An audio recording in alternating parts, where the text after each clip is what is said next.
Ako po talaga medyo, sabihin na natin nakukulitan na, no? Kasi mapa-personal o mapa dito sa social media, whenever binabanggit ko, once save, always save. Kung makareact sila, wagas. Paano pa nagkasala ka? Paano pag ganito? Paano pag ganyan? Isa lang sabi ko. Isa lang pong sabi ko. Sino po ba may hawak ng salvation natin? Tayo po ba? O si Kristo Jesus? O si Jesus? Si Jesus, sabi naman nung isang matanda sa akin. Bali, kabady-bady ko naman po ito kaya okay lang. Si Jesus, pero pa nagkasala kang magagalit siya. Isusumpa ka niya. Pastor yan, ha? Ano sa tingin ninyo yan? Kung ganun po, kung susumpain pala ako ng Panginoon, anong gagawin ko? Pa nagkasala ka, pumunta ka agad, magpabautismo ka uli. Yung nabubulol ako dito sa totoo lang po, no? Baptismal regeneration. I don't know what happened to this parang lolo ko na to. I love him very much. Sana okay pa siya. Okay siya. Nasa province daw siya ngayon. So, this is something na nakakalungkot. Ang reaction wagas talaga. Wagas na wagas. Pag nagkasala ka, pag nagkamali ka, paano? Ito naman gusto ko sabihin sa inyo, ha? Makinig po kayo mabuti. Bakit ba nakatingin kaagad kayo sa sarili nyo? Bakit po ba agad yung nagkasala agad ang tinitingnan nyo? Hindi nyo ba pwedeng tingnan yung solusyon? Kaya nga po alam nyo ba bang ibig sabihin ng sin? Okay, tanungin ko po kayo. Anong ibig sabihin ng sin? Ng kasalanan? Ano po ang definition nito? Ano po ba ang definition ng sin? In English, the definition of sin is missing the mark. O yan, pag ikaw ay nagtatarget na gano'n, target shooting na ganyan, parang may anong ganyan, di ba? Na-miss mo yung mark. Every day we sin. Nagkakamali pa rin po mga tao. Huwag mo sabihin hindi ka na nagkakamali because, martir ka. At magpapako ka na sa cross. Definitely, qualified ka maging Savior. Ba't ganun agad? Dahil they don't understand yung ginawa ng Panginoong Jesus sa kanila. Alam niyo po ba, dito po sa Avenida, dito po sa University Belt, minsan may nakalagay pa. Yung naglilibot na lalaki na. Meron siya nakalagay niya, repent or perish. Puro kasalanan, puro condemnation sinasabi. Hindi naman niya binabanggit yung solusyon. Si Jesus ang solusyon. Magsisi, ganon. Yes, pero ang sabi ng Bible, believe in the Lord Jesus and you shall be saved. Alam niyo po bang tinanggal ni Jesus sa atin? Sin nature. The problem is the sin nature. Okay. Hindi problema ang ano paman. Sin nature ang inalis ni Jesus. Yun ang naman natin kay Adan at kay Eva. Alam niyo itong matandang sinasabi ko, it was like a lolo to me. Nawawala po bang salvation? Nawawala! Kanya agad. Nag-aayos ng bisikleta Tawan-tawa ako sa reaksyon. Lolo naman, wagas naman yung reaksyon mo. Nawawala! Panagkasala ka! Kanyang gano'n sa akin.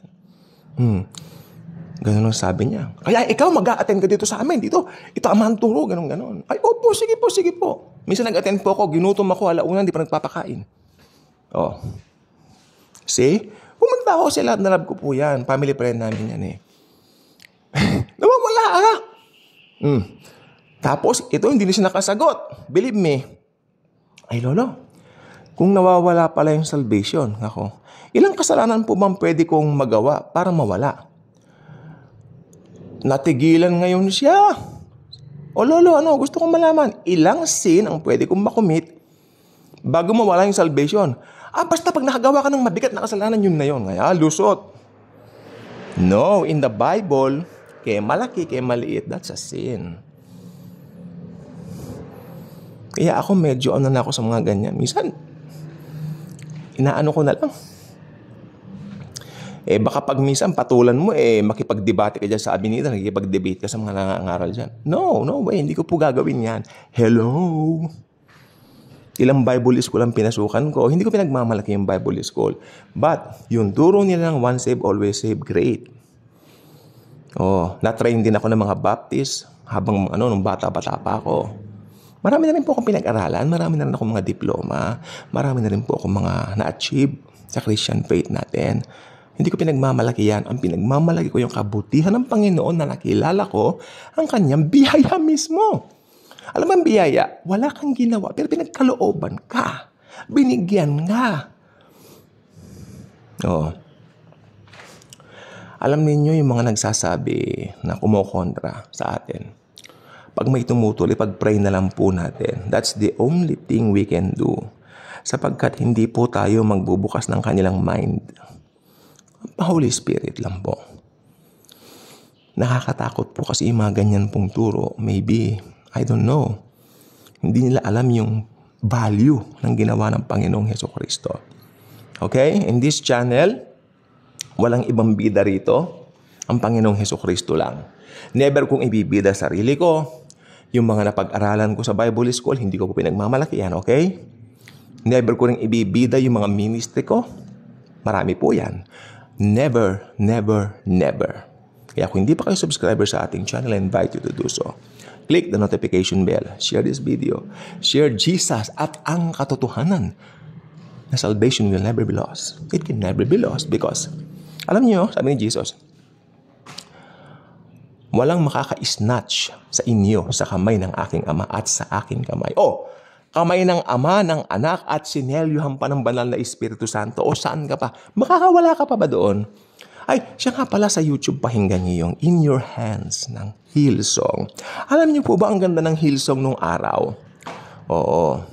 So, ito po ay nilid nila Darlene Sheik, nila Donia Ganju. Yan, silang dalawa. Donia Ganju and Darlene Sheik. Sila yung kumanta ng In Your Hands, ng Hillsong. Ngayon, iba na po ang Hillsong. To be honest, hindi na po ako nakikinig sa hindi ko ma-atim, hindi ko ma-take. So, yung mga lumang Hillsong, nanonood po, pinapakanood ko sa YouTube. May mga CD po ako, pero siyempre iba yung visual, di ba? Yan, binigyan ko po kayo. In Your Hands. Doon mo mararamdaman yung, hawak ako ng Father, hawak ako ng Son. God the Father, God the Son holds me. And God the Holy Spirit sealed me. Saan ka pa? Pag nakawala ka pa doon, ewan ko na lang. Kaya nga po ang Diyos ang may hawak sa atin sapagkat pag tayo ang may hawak ng salvation natin, madali po tayo makakawala. Thank you, and Jesus truly loves us all.